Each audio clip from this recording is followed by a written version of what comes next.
Well, I'm still sitting here in my empty house, but Deb and I did order some living room furniture when we first got here, and it arrived. Our other possessions haven't yet, but thank you for your prayers. We're praying right along with you, and we really believe that we're going to get a driver soon to bring the trailer full of possessions that we have here.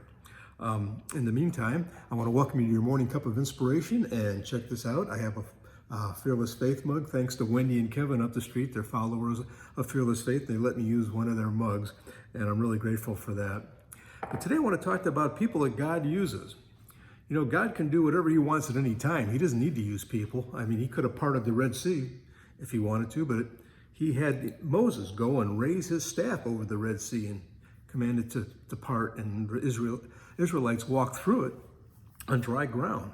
He could have called down fire from heaven at any time, but he had Elijah. He told him to pray for fire from heaven, and he did, and he sent the fire down from heaven.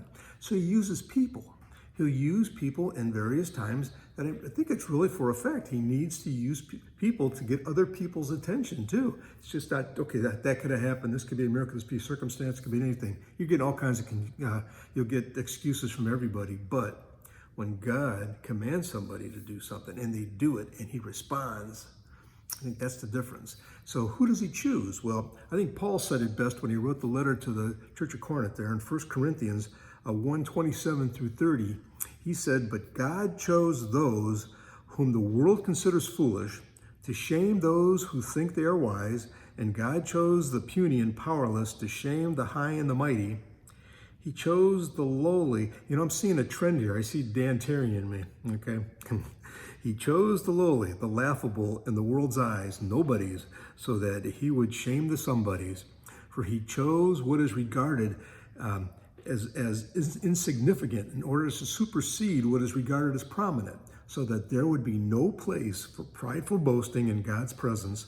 For it is not from man that we draw our life, but from God, as we are being joined to Jesus, the Anointed One.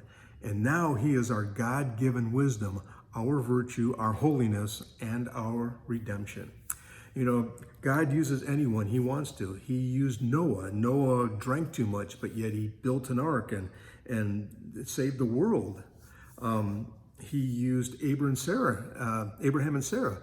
They were too old to have children, but he told Abraham, you know, a nation is going to be like the stars in the sky, and it is. Of course, we know how he used Joseph in Egypt and Rahab the prostitute and even Jonah. I mean, Jonah said, "I'm out of here, man." But no, God had other plans, and he used Jonah. And Jonah knew that he was being called. He was just scared. But God brought him back to Nineveh, where he preached to the people there and it brought them back to God. See, God can use anyone he wants to. Is he using you today? Are you letting him? I think when we ask God to use us, he will. And we have the faith to just believe he's going to. He will use us and he'll put us in situations that we need to be in so he can use us for his blessing and for his anointing. And I pray that that's your prayer today, because that's been Dan and Terry's and mine. We ask God to use us. We want to finish strong. We want to give something back. And I believe he is using us, and I hope he is using you today too. God bless everyone. Look forward to seeing you again for another morning cup of inspiration. Have a wonderful day.